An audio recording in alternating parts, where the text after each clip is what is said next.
Hi Michelle, hi Phoebe. Bullet. Asi bullet ka. Bullet shwa message yakho yawafuma kundisiwa. Asi bullet inandizivi ndakupindura wani. Ah, bullet. Why I don't know mfumba musha ile ndandizivi kuti achanoti kuti bullet ka. Mwenyedza mubvunzo yaunozondibvunza soka. Ndandoseka ngati ndobvunze ndoti kuti yatozinda runopindura kuti chiini. Ah, guys. This is hostage. This is hostage. Where are you? Kumgara kwese kwanga wati pepe du. Bai mwana. Unongwara ngwanduka uri kushoku. Kana wapa ngume kaoma unununa. Siswaga. Zvakaoma wedwe. Haiwa. Guys, mamkase. Zvakaoma. Mamkase wedwe. Alright. Update iripo ndeyekungoti ndatinongokupai zvangu update kuti mukomana izvo akugadzira ndakoti now. Information has reached me. He is now akugadzira kuti aende kukoti izvozvi. Anga ari kucentral kwacho kuchaji office wanzi kucentral here ndo kwaari uko. Saka akugadzirira kuti achienda kukoti right now. So yeah. Ndo pane update ndo patamirira ari kuenda kukoti. As soon as asvika kukoti uku achipinda tobva takuzivisai kuti what is going to happen. Chii changa chiitika. Hanzi iye angaoita masititi angaunyanoizire kana mbozviona leti kwena hanini mazana handisimbonyanya kuoneka mazana handisi kumbotendera masititi kana ndongowanza kungoya pano kana ndiri free paino kuita zvinhu zvangu ndoya pano zvotopera kuma masititi uku nguva yacho handisi kutomboiwana zvototi nditoshamisika dzimwe zvimwe ndandotongoonawo pazvikutaurika kuti akamboinda kusana nezuro ndakatoshamisa ndakatorohwa nehana kuti zvazvagara it was due ende kwai akatomboenda nezuro akatosvika akatomboignoriwa opama futi kudzokera zvenhasi zuro ende zvakaoma.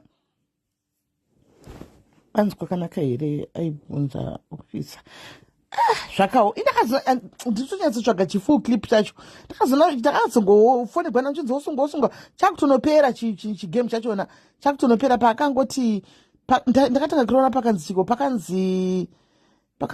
pakati kwai chimafesi kudi tone mafesi enyu here hameno ofisa achiti kwai batai ani kudi hameno ndipo ndakangosvika chishatoyo ipapo mukwesokwa handina kuona zvakaoma. Ansaka anofanwa kubvuma mhosva here mbomirai guys mbomirai ikoko mbomirai ini muda tikasa information yozonida kuseriko nokuti mugrupu iroro racho kune chiwhatsapp group chatanga chacreata chiitika vanhu vekubakabaka family vapinde imomo handiti kwanzi mamotobuda maaudio edu imomo ataitaura hanzi maaudio anga atolika kudhara chigrupu chisina kana vanhu 10 vazimba vakaoma guys chigrupu chasina kana vanhu handifungi kuti vanhu vavachimbosvika kana 18 chigrupu ichi chachistory nachecho kuti chakangovhura kuti vanhu vakwanise kudini vanhu vacho vekubakabaka vapinde handimaona so that zvinhu zvavanenge vachiita zviite transparent because ndakakudza ngati I'm not touching any money ya anyone handitika ini ndangofacilitata kuti vabatsire munhu wavo handiti guys pakasungwa maititi people vakapinda handitika vanhu vefamily yekwamaititi vakapinda they chipped in vachibatsira pakasungwa Patricia handiti family yekwapatricia iyo inozviti bitterness family yakapindirawo ikabatsira handiti why cannot the same be done kuna Swaga? Why can we not do the same kuna Swaga? Vanhu vakapindwa vakabatsira kwese kwavaida kubatsira handiti no one said the thing vanaitoti shuwa batsirai vanhu vachibatsira vamwe vachitogumbuka kuti ngavasabatsirwa handiti it happened handiti kosaka why vanhu vari kutsauma kuti Soga abatsirwe why musadata madouble standard imi musaite madouble standard guys musaite moyo kuita moyo wousatani kuti satani ane nyangano anofamba panyika nemakumbo kudaro kwanzi kuwada handina kuiona yaadmin handina kuiona hapana pasina kubatsirwa munhu ndiani kwakamboita problem sechadaita akasabatsirwa evidence chera chako akauya akaita problem akachema akaita problem akabatsirwa pasocial media apa munhu wese ana problem anabatsirwa pasocial media saka why Soga chinzi ngaaorereko why vanhu vachiti Soga ngaaorere kumaseusi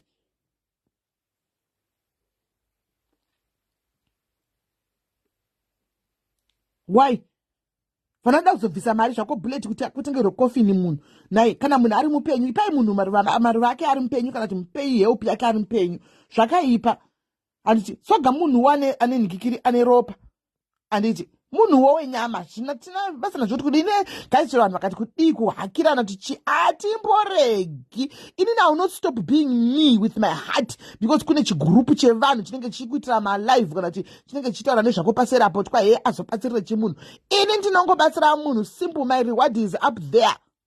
Simple.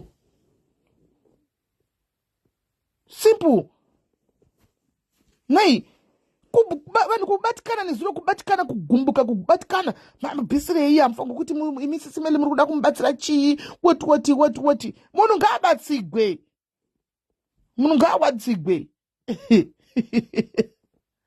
exactly. Varipopota vacho kana chakabviswa aiwa varitopopota kadheva vari kuti ngakusabviswa zvengagare mumasosi saka havangabvise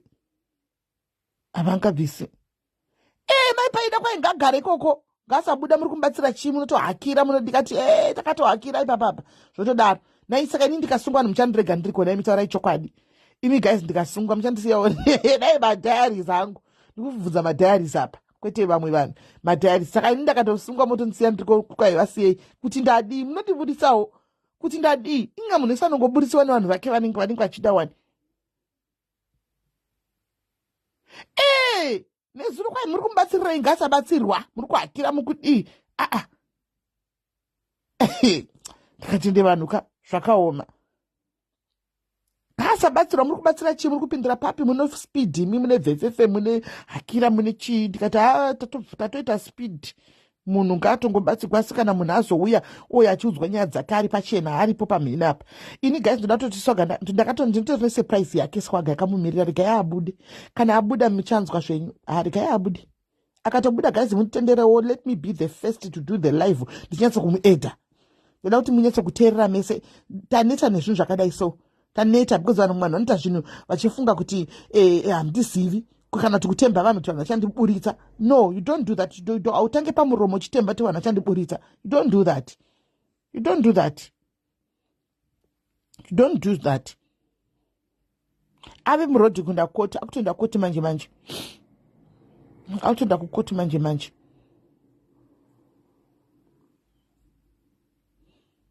akutoenda koti manje ndizvo zvandiri kuda kuti ndine surprise yake swaga ina achitobuda ndoda tomudza swaga ndoda tosiyana naye zvekutodaro swaga ndoda kutosiyana naye ndoda kutomudza kuti swaga ndisina kuitira ndoda kungokusiya pajekerere pane vanhu sekukunza uko ndakakubatsira vandakakuita kusumuka pasocial media pachipinda mugame iri andika ndoda ngokuudzawo pane vanhu swaga ini newe patakaonana ndipapa patakawirirana paguma apa because you can't do zvinhu zvakadaro wachitsurwa nevanhu tusaenda wenda unodena munhu and then you expect kuda kuti dei tikakusiya futi zvakadaro our conscience won't be at peace andiona. But it seems as if you create problems wega andiona. What kind of nonsense is this? Ndoda kutonyatsomuudza pachena pakazara vanhu because this is not right guys. Baka family chiwa serious. Ndoda kutonyatsokuudza mheno muchausara muchitsurana namai venyu inoda kutongomuudza pachena because this is not right guys. Kutaura chokwadi mwana waJoji akati kwai ndani chida vanhu kwai ndagarisa gaini mboindako ndozvaakataura amen ndedzopa amen ikoko hateereri munhu haudzwi nemunhu adini munhu werudzi akadaro munhu anoziva zvese munhu werudzi yes maila ndakamumirira hamirai ndakamumirira chisocialite chikapinda vanhu mumusoro chinokupinda zvokuti handizivi kuti unenge wakusvika kuti unenge wakuda handizivi haudhereri kusvika pakadaro guys haudhereri kusvika pakati aiwa kana ndogara ndoti ndichapesa ndakungogara ndichingopinda munyaya dzake kaateereri kasi pane munhu anoteerera swaga pane munhu anoteereregwa naswaga ndeupi ndiani anoteereregwa naswaga ndeupi hateereri munhu anoziva zvese haudzigwi hadini paituka vanhu pependaimuudza swaga paakaenda chikiti yeyu kujeroko ndakamutsiura futi papublic pai swaga hazvifarigwi izvi don't celebrate mangwana ndiwe ndakatomirira kumurimainda ipapa kuti ndakakuti chii paya ukurimemba chisati cheri musacharimwa ndichikuti swaga hazvicelebrate kuizvi don't handitika kana sina chekutaura sometimes rather just keep quiet. You don't celebrate downfall yemwe munhu because mangwana hauzivi kuti ramangwana rakakurongerei upenyu hausi hwedu ndewamwari hauzivi kuti ramangwana rakakurongerei but iyo unoudzani unodzani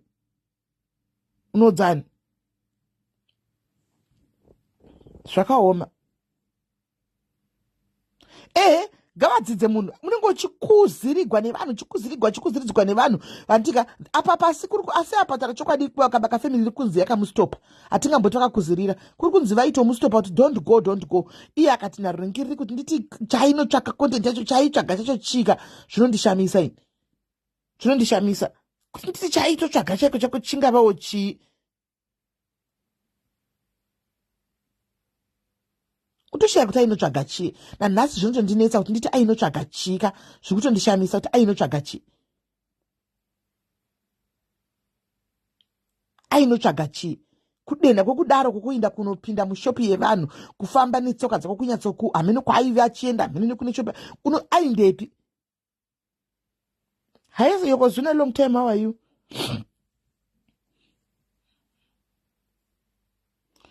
If he apologized na intombi saka kushopu kwevanhu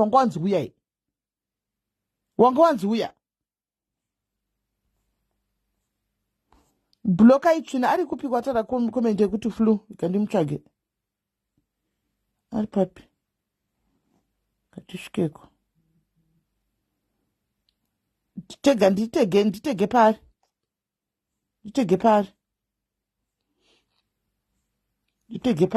teg me pari tibvise zvindi. Zvakaoma. Kwanzi mavhoisi mutanga kurizona sahwira wake upi mai vevana vavo wichi sahwira kuzitotsvaga kuti mavhoisi akaplewa kupi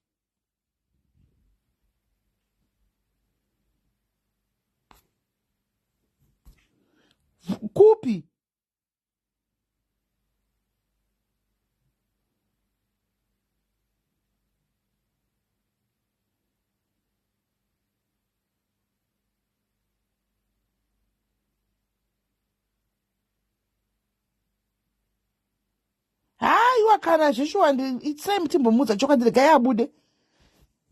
abude hanzi mavhoisi emuchigrupu matanga tirimo momo kuda namutombotagwa zvakawanda uyu hamene kuti anga kuplewa kupi mavhoisi notes api kweimika isi makutondikonfyusa wemi kwanza karidzwa kulife kwaketi handina kumanzwa iwe kunzwa yaida anga ari ake here iswaga kwanza chindoda kuvhura hombe saka ndo hombe yakanga ida kunovhura zvinonga achivhura saka wanga waenda kunovhura hombe wakanovhura hombe yakanosvikovhurigwa hombe ari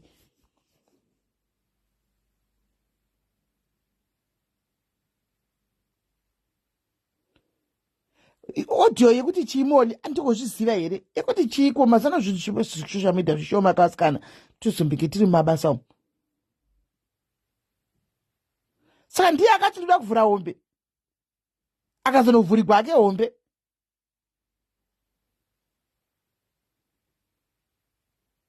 zvakaoma hai saka kunenge neevidence yemaaudio aya maaudio saka anenge atotogwa maevidence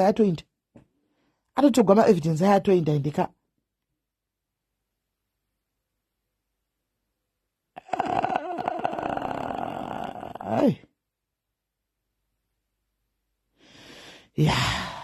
pakaipa kwaidhe muaudio ndeyakare zvinotozwa zvipi iwo ungati unobika mafuta ako unenge uchizora uchiita white kudaro unobika ake mafuta otikaenda unotsvaga mafuta mamwe mafuta ko paakaenda first day akadi kunotenga zvamuri kuti akaenda first day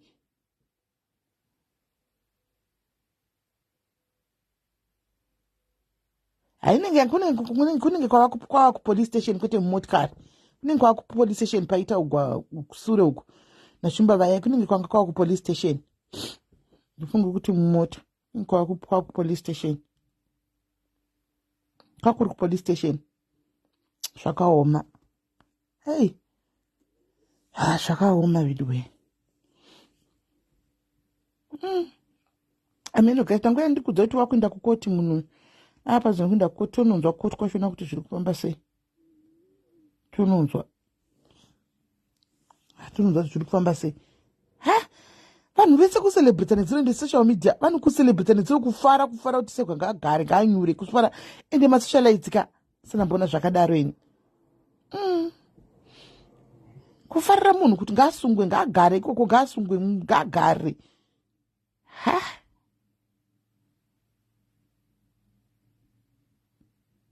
hai zvakaoma amene regai timirire guys ari kuenda kukoti mai manje ndichazokupai update kuti kukoti kwacho zviri kufamba sei chakupai update tichatozotaura zvakawanda kana abuda iko zvinototorega zvinoita zvakawanda because information inotozofamba saka bheta kungokudzai kuti ari kuenda kukoti mugara makaziva izvozvo ari kuenda kukoti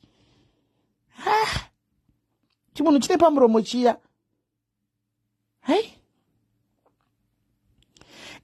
ekuselia ndopane kwesheni yangu kuti ainotsvagei ninozana nhasi zvinoyatsa kuti pamwe tichanzwa minduro kana abuda kuti ainotsvagei ainotsvagei zvanga apinda marare make zvakanaka naka vasina kana mbomutsvaga kana mbodi vanga vasina mbomutsvaga vanga vasina mboita basa naye obvesa vamwe moti vanga vasingamoni kuti arimo marare iye oga kwatanu chikumbo koto achinda kuri kuindepi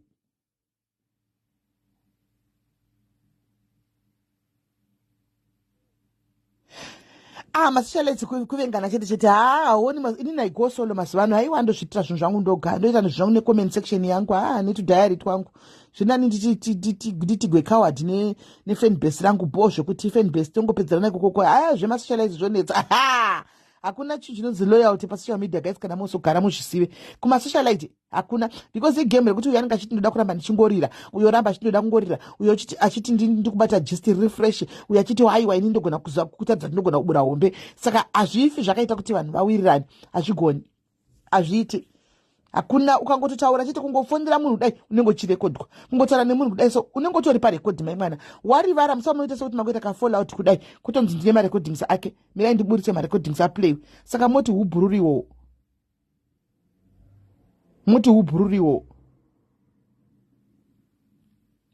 moti hubhururu handita ufriend yeusocialite kuti zvadini handiti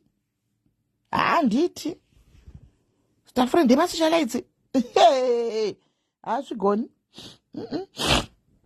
hazviiti munhu nemunhu anotomira ega guys tichitongomira netimu iro repano conversation tichitotamba muconversation mumu tichitongodashurana tichinda totukana nhasi mangwana toseka mangwana totegana zvakatoa ndotodzoka noti update weyavo ndipawo update whatsapp group redu rekujobek ndokune tushamwari twangu twese tiri ikoko tapedza ndosora zvangu tiri kuwhatsapp group tichizvitambira nevanhu vekuwhatsapp group tichitaura nyaya tichikunyeyai zvisingaiti tichinyeya zvinenge zviitika mastriti umu tichizvibvarira tichizvianalyza tichizviperepeta tinototaura ikoko hatiregi ndokune tushamwari twangu ikokoko kana vakaburitsa mheno ikoko zvokusoma whatsapp group munguzati mawhatsapp group nonyeyiwa imi hamene ikoko kana vakaburitsawo ndikoko techingoti kumawhatsapp group takanyeya saka mamati taizvinyeya kuseri hai izvi zvemasocialites zvikana hanzi nubai mutumire kunotenga mafuta akatumwa here kunotenga mafuta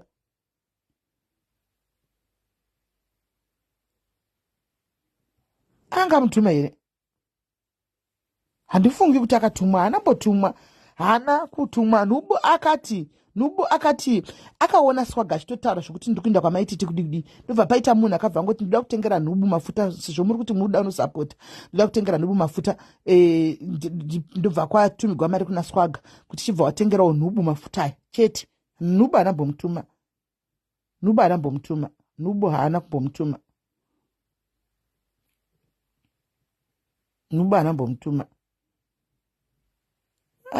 guys handizivi but andogara nichena kukudza masocialites ka tinoseka hedu nhasi ka dherenyu riri kusvika makamirigwawo pazimbabwe ndaona pachanetsa kudzokera vanhu vakati wandei apa pazimba ndaona chero after makore kuti mavhidhiyo anenge aripo ka ndaona chero ukada kuti udai so chete ka munhu wakamirigwa chete pazimba muchapinda muzvitokisi wani kana wakambobhula chete munhu ka uchamudongorera muchitokisi inini zvangu ndosvika zvangu ndichifamba ndiri free nambobhula munhu ini pazimbabwe saka ndodosvika hangu ndichizvifambira ndichitori very comfortable zvekutodaro ndachinotogwa selfi ndiri pacharge office ndanotogwa selfi ndiri pacharge office kana kupdhq kuya pghq ndotogwa zvangu selfi ndiriko kana wakamira pazimba pachanetsa kupinda apa because vari kutoda nezvemasocialites pasimba apa, vari kutoda nezvemasocialites pasimba zvekutodaro mapurisa akamirira kuti makonzeresa nyaka munyika, nyika musisina rufaro nekuda kwenyu masocialite muchingobhulana. Saka pakaipa pakaipa pakaipa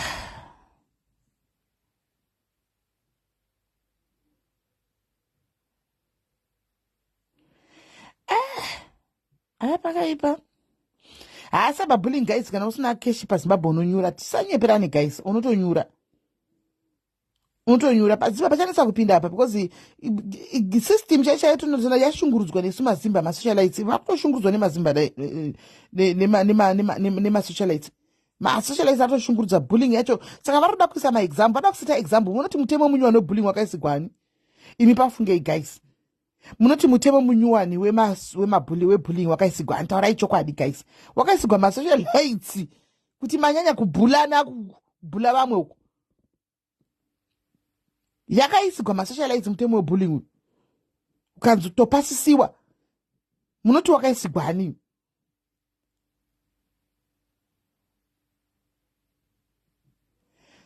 Chinonetsa kava vanhu vanenge vasina kuripota, anonetsa iwe ukabhuliwa you must go and report. Zvino kana usina kuripota zvakafanira kuti hazvina kuitika. Andimazviona, kana ukabhuliwa unoenda kunofonga kunda noripota anditi. Saka kuna usina kuenda kunoripota zvakafanana nekuti hazvina kuitika. Andimazviona. Saka andizi guys, this bullying must stop. Tochokwadi chakangonaka guys, bullying must stop. Wakaisigwa masocialize mutemo. Amen.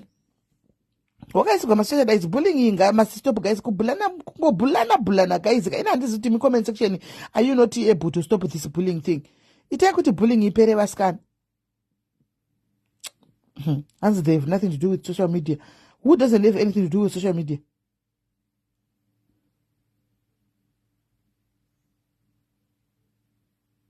Who doesn't have anything to do? So kamusingatozii manje vanhu vemugwakuru ndo vanogara pasocial media zve, vanotori nepatimu ravo rinenge repasocial media. Munoti zvinhu zvose hakuna chinoitika pasocial media chavasingazii. Muri kutaura tichikwe?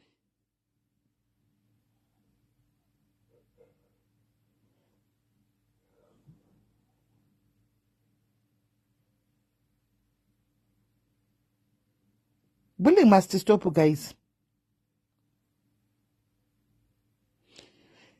Zita remukuru ranga ranyangadzwa pasocial media pa kuita kutamba naro ngationa utamba nemadhaka. Zita revanhu vakuru vekuZimbabwe. Munhu angodai ngoti chachino, angodai ngoti chino motivairika kusatema bullying motikwa yavazviona havane nezvosocial media. Imi every day mai mwana mazita yai vakuru aita kuita kudii, kuita vanhu taita zvavanoda. Imi motikwa mutemo wairika kuiswa, waitoiswa mutemo. Zvakaoma.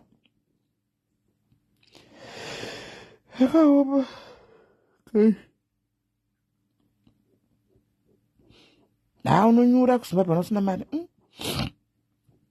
Amen, pakaoma guys. Pakaoma. Imimi mutadza kuziva, imimi guys. Mutadza kunyatsa kuziva. Andimaona, mutadza kunyatsa kuziva zvikuitika. Kutuka kwaitwa swagau yanditika baba vaya vachipindura kuti unonditukawo unondiziva, ndakambokanganisira chini, unonditukirei? Hamunoona vakambomupindura havana mbomupindura, vakambomutuka havana mbomumutuka. Hamunoona akangobhula munhu uyu asina chaitwa. Baba vanogona kutove vari kutoisa chaji, vari kupresa chaji. Anti munoona. Saka amen. Ini zvemumota handizvisi zvamukutaura. Indakati kuchaji office, I think kumapurisa kwavaitaura uku vaingobudikira voice kumasuro.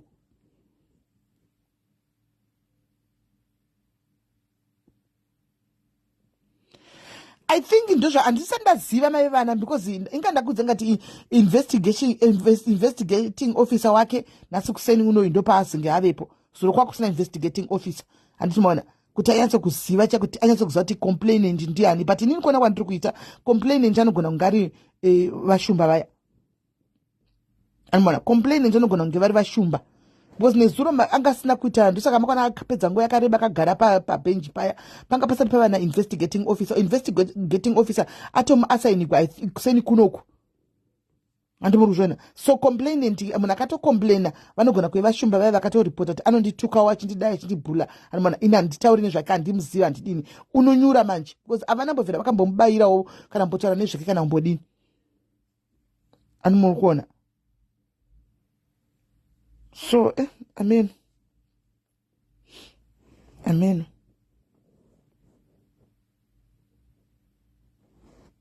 amen. Guys, sigai zvangu ndimbobvaya ndozodzoka ndichikuudzai time kuti kwai kudii kai ndimboona kuti maupdates kwaane update iri kumakoti kwacho ikoko vari kokuzimu zezuro samusoko vari kokuzimu.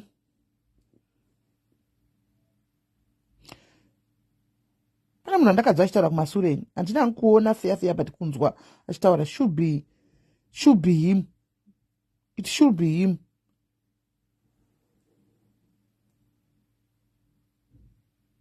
It should be him. Pane munhu andakadza achitaura kumasure, it should be him. Shando Davis handiziva hangu but I think it should be him. It should be him. Pane munhu andainzwa rizuro kuchitaura kumashitaura kumasure kumukowo kuchaji ofisi ikoko. Should be him. Tsitsi kana makunditsa nharo ina handichazivi kana makutaurawo indi kutaura chandakawa ina handichazivi kana makutoti vazodai zvakwamuri ina handichazivi indingokudza izvinhu zvandakangonzwa kudai nyume makutogara mudhuze zvokuziva information handizozivi hangu but ndikutaura zvandakanzwa.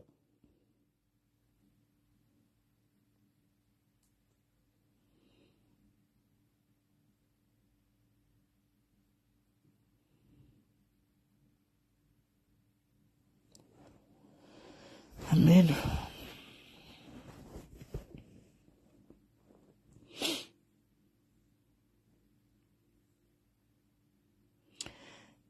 Pakaoma inini handizoziviwo information dzevanhu vanoziva kuti munhu azodai munhu aripi munhu afamba sei munhu azodi ini handizivi information because handitreki nditaura zvandakanzwa zvokuzotreka kuti munhu akafamba sei wakadai akandakupi ini hangu handizozvizivi guys because handifollowi zvinhu zvavanhu zvevarume vevanhu kuti vafamba sei ini kutaura zvandakanzwa chete kana vanlesi kana pane mumwe waripowo ari kuisawo chajasiri ivavo amen. Ndikangotofunga kuti vanogona kuve vari ivo because who else can it be? Who else can it be? Handizivi. So I mean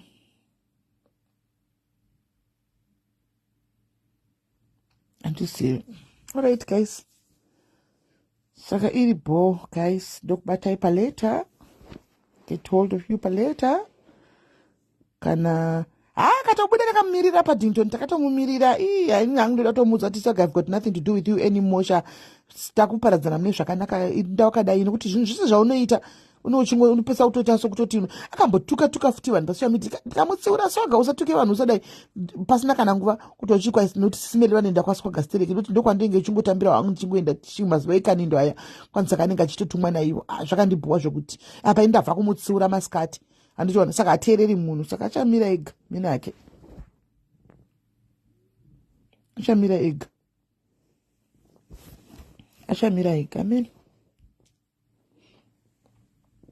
amen. Anzi pamwe ndivamurata amen pamwe ndivo handizivini amen. Indangwa munhu achitaura kudari kusure uku background pafoni apa because foni yake yanga akatoisa apa asina kuidzima saka amen. Alright guys, so guys bye bye, me I'm going now, bye bye.